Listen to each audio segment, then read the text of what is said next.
시작하세요. 네, 여러분 반갑습니다. 독기양수사 김종우입니다. 오늘은 챕터 60 신민통치체제와 경제수탈 들어가도록 하겠습니다. 이쪽은요 일제 각 시대별 통치 정책, 특히 연도 암기하는 게 필수입니다. 연도가 제일 잘 나오니까 연도 무조건 암기하셔가요. 그리고 경제수탈 정책도 봐야 합니다. 특히 요새 이제 진용 배상 문제 때문에 이쪽 나올 수 있으니까 이쪽 파트 여러분 특히 3, 40년대 인적 수탈 그 내용을 정확하게 암기하셔야 합니다. 아시겠죠? 네, 내용 들어가도록 하겠습니다. 1. 식민지 통치체제. 헌병경찰 통치부터 가도록 하죠. 무단 통치입니다. 1910년대예요. 헌병경찰 2만 명 배출합니다. 독립운동가 색출하죠. 범죄 경례라고 해가지고 1910년에 직결처분하고요. 그다음 태영령 1912년 온리 조선인입니다. 이 태영령이 잘 나옵니다, 여러분. 태영령 이거 잘 봐야 돼요. 태영령은 1912년 이렇게 하면 돼요, 여러분. 12대 때린다 이렇게 하시면 돼요. 12대 태영령. 이게 조선인만입니다. 왜 그러냐면 조선인은 미개한 민족이기 때문에 좀 맞아야 돼요. 그래서 일본인은 제외하고 미개한 조선인만 맞아야 한다. 그래서 태영령 12대 이렇게 암기하시면 됩니다. 그래서 태영령은 1912년. 오케이. 경찰범 처벌규칙도 12년입니다. 오케이. 그다음 위압적 통치를 하죠. 교원, 관리, 제복, 칼. 그렇죠. 교원 관리가 제복하고 칼 차고 다닙니다. 공포감 조성합니다. 기본권도 박탈하죠. 언론, 출판, 결사, 집회의 자유를 금지합니다. 그리고 교육통제도 합니다. 1차 교육령 11년, 사립학교 규칙 11년, 서당 규칙 18년. 오케이, 이렇게 합니다. 그리고 독립운동 탄압하죠. 백오인 사건 1911년입니다. 이걸로 인해서 신민회가 해산되게 됩니다. 악법, 아까 얘기했던 악법, 경찰범 처벌규칙 12년, 직결처분권 12년, 직결처분권, 조선태영령 12년. 이 12년 중요합니다, 여러분. 11, 12년 잘 봐야 돼요. 그 다음 조선총독부는 초대 총독으로 마지막 통감이었던 데라우치가 그대로 총독이 됩니다. 그 다음 정무총감, 경무총감. 정무총감은 행정을, 경무총감은 치안을 담당합니다. 총독은요 육해군 대장이 임명됩니다. 육해군 대장 임명하고요. 일본 국왕 직속입니다. 입법, 행정, 사법, 군 통수권을 장악합니다. 이거는 일본 내각 통제 안 받습니다, 여러분. 일본 내각 통제 안 받고요. 일본 국왕 직속이라는 거. 네, 중추원 총독 자문기관입니다. 독립협회 때는 의회 역할을 했는데요. 의장에는 일본인 정무총감하고요. 그다음 친일파들이 등용되는데 뭐 이완용이라든지 박영유 같은 친일파들이 들어갑니다. 형식적입니다. 소집하지 않았고요. 조선인 회유 목적입니다. 3.1운동 이전까지 한 번도 소집을 안 하다가 3.1운동 터진 다음 합니다. 그 다음 두 번째 문화통치 1920년대 배경 3.1운동 국제여론. 그죠. 3.1운동이 터지고 국제여론이 일본한테 안 좋아지죠. 그리고 다이쇼 데모크라시라고 일본에서 민주주의가 좀 나타납니다. 그다음 무단 통치에서 문화 통치로 이제 전환됩니다. 그래서 때리기만 하면 안 되겠구나. 이제 문화적으로 다스려야겠구나 말은 나오는데 말이 문화고요. 실제적으로는 이제 속이는 정책을 합니다. 친일파 양성하는 정책으로 바뀌게 됩니다. 실상 한번 보도록 하죠. 문관 총독 임명하지 않습니다. 보통 경찰제 3배로 증가해요. 보통 경찰제로 하지만 경찰 수가 3배 증가. 고등경찰 제도로 만드는데요. 이게 독립운동가 색출하기 위해서 만든 겁니다. 치안유지법 정말 중요합니다, 여러분. 치안유지법 1925년 연도 무조건 남겨야 돼요. 치안유지법. 사회주의자와 독립운동가 탄압하기 위해서 만든 게 치안유지법입니다. 치안유지법 꼭 보세요. 그 다음 민족신문 허가, 동아일보하고요. 조선일보 허가합니다. 검열, 삭제, 지방행정 참여, 뭐 도평의회, 부하고 면, 협의회, 친일파 일부가 참여했죠. 하지만 선거권은 없었다. 네, 그러니까 다 속이는 거예요. 속이는 거. 뭐 줄게 하지만 결국엔 주지 않습니다. 속으면 안 됩니다. 일본은 항상 이래요. 이런 식입니다. 뭐 이렇게 마치 회유하는 척 하더만 우리 속이고 아주 나쁜 놈들입니다. 그다음 교육기회 확대. 초등이 4년이었는데 6년으로 확대됩니다. 실업교육이 늘고요. 그다음 학비도 이제 늘어납니다. 경성제국대학 1924년 일본인 위주죠. 밀립대 설립운동 이제 방해합니다. 본질 친일파 양성, 민족분열 회책, 자치운동 이광수하고 최린. 그렇죠. 대표적인 이제 친일파가 이광수와 최린이죠. 이 공통점이 둘 다 독립운동했다는 겁니다. 독립운동했던 사람을 친일파로 바꿔서 자치운동 시킨다. 효과가 좋겠죠. 그래서 이광수와 최린을 친일파로 이제 회유해서 성공합니다. 치안유지법은요, 동기로 처벌할 수 있고 사회주의 처벌할 수 있습니다. 잘 봐야 합니다. 여러분, 치안유지법 연도까지 알아야 돼요. 1925년. 네, 문화통치 핵심은 친일파 양성이다. 이렇게 하시면 됩니다. 그러니까 10년대 헌병경찰 통치는 때리고 20년대 문화통치는 속이고 이렇게 암기하시면 돼요. 그 다음 민족말살 통치 보도록 하죠. 배경, 경제공황, 대륙침략, 만주사변 31년, 만주국 설립 32년, 중일전쟁 37년, 태평양전쟁 41년입니다. 오케이. 그리고 이제 1900 이제 여기서 37년 중일전쟁 터질 때 우리 연해주에 있었던 우리 동포는 중앙아시아로 스탈린이 강제로 이주시킵니다. 이 만주사변, 중일전쟁, 태평전쟁 암기 팁은요. 만중태 171, 만중태 171 뒤에 연도 해가지고 하면 됩니다. 만중태 171. 평창규제화 정책 하죠? 군수공장이 늘어납니다. 악법도 있습니다. 조선 사상범 보호관찰령 36년, 조선 사상범 예비 구금령 41년, 경방당 39년. 근데 이런 건 별 의미 없고요. 제일 중요한 건 국가총동원법입니다. 38년. 이게 제일 중요해요. 국가총동원법 38년. 인적 물적 자원 수탈합니다. 그 다음 군민총령 조선연맹 1940년에 총독부 주도하죠. 국가적 조직입니다. 조직의 친일단체입니다. 경방단도 있고요. 뭐 이런 것도 여러분 중요한 거 군민 또는 총력 총자 들어가면 무조건 40년대다 이렇게 보시면 됩니다. 국가총동원법은 38년. 그러니까 법 3개 알아야 돼요. 태영령 12년. 그 다음 치안유지법 25년. 군민총동원법 38년. 꼭 기억해야 합니다. 여러분 나옵니다. 그 다음 조선일보 동아일보 폐간하고요. 40년에. 그 다음 매일신보는 유지합니다. 총독부 기관지죠. 그 다음 황국신민화 정책을 보면요. 이거 잘 나옵니다. 여러분 이거 알아야 돼요. 내선일체, 일선동조론, 황국신민서사 암기시키고요. 37년에 궁성요배, 천황이 있는 쪽에다 절해라, 정어묵도, 그 다음 신사참배, 일본 그 신모신대에다 참배해라, 창씨개명 38년, 이것도 잘 나오죠. 창씨개명. 그 다음 우리말 우리 역사 금지합니다.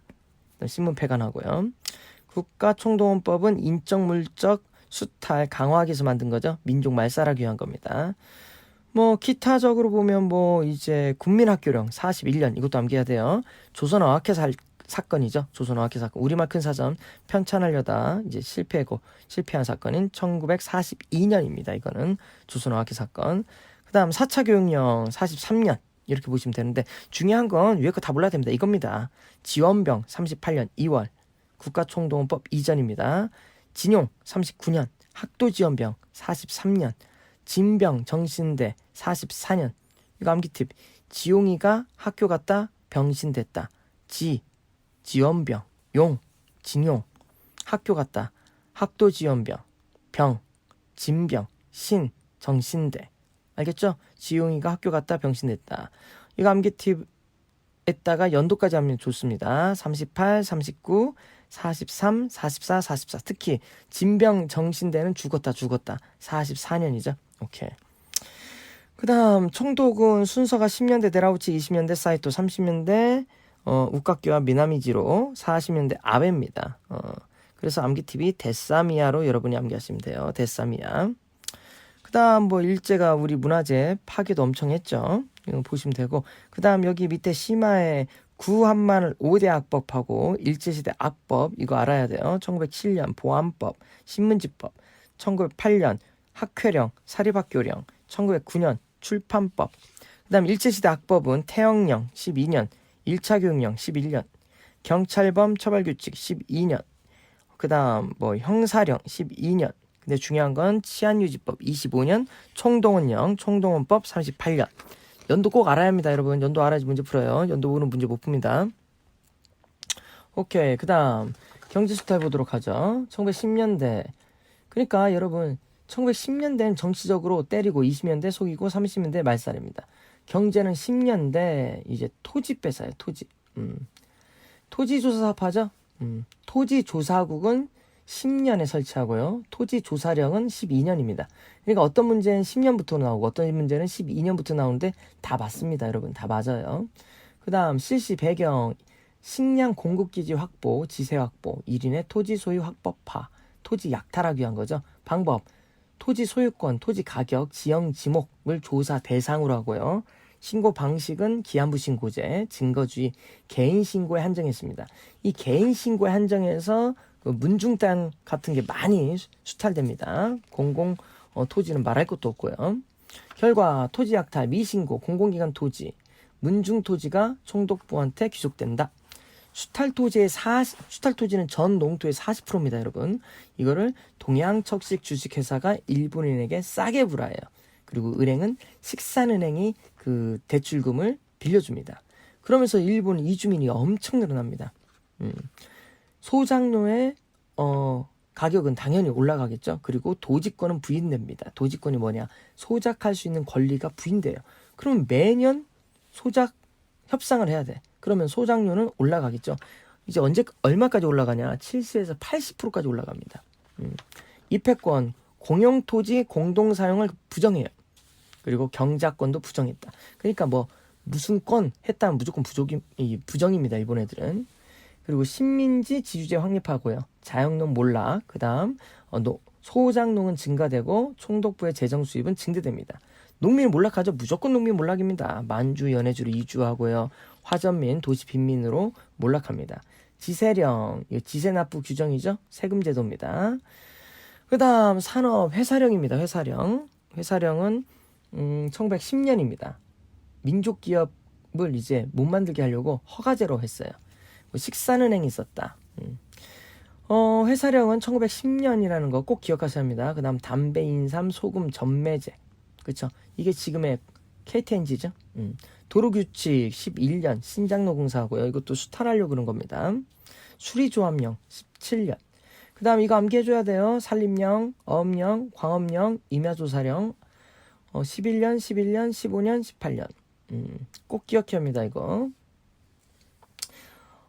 회사 산악회에서 낚시하고 광야로 간다. 암기팁이죠. 회사령, 산림령, 어업령, 광업령, 임야조사령 꼭 알아야 돼요. 기간산업도 확충합니다. 경원선 14년, 호남선 14년. 경호한다. 오케이, 이렇게 암기하시고 14년 꼭 기억하세요. 산업박람회, 물산, 공진회 15년, 부품, 공진회 17년 이런 것도 있는데 시험 문제 별로 잘 안 나옵니다. 암기 팁 보세요. 회사 산악회에서 낚시하고 광야로 간다. 꼭 기억하시고 회사령, 산악회, 산림령, 낚시하고 어업령, 광야로 간다. 광업령, 그 다음 임야조사령. 오케이, 꼭 보세요. 이외에도 담배, 인삼을 이제 전매하죠. 소금도 전매하고요. 그 다음 20년대 이제 경제부죠. 10년대는 땅하고 이제 회사령 했습니다. 령 시리즈 했어요. 그쵸? 그럼 20년대는 쌀하고 그 다음 이제 령을 폐지합니다. 쌀 보죠. 산미증식해 갑니다. 20에서 34년까지 일본 내 쌀이 부족하니까 한국에 수탈한 거예요. 방법, 토지와 수리쌀 개선하고요. 종자 개량합니다.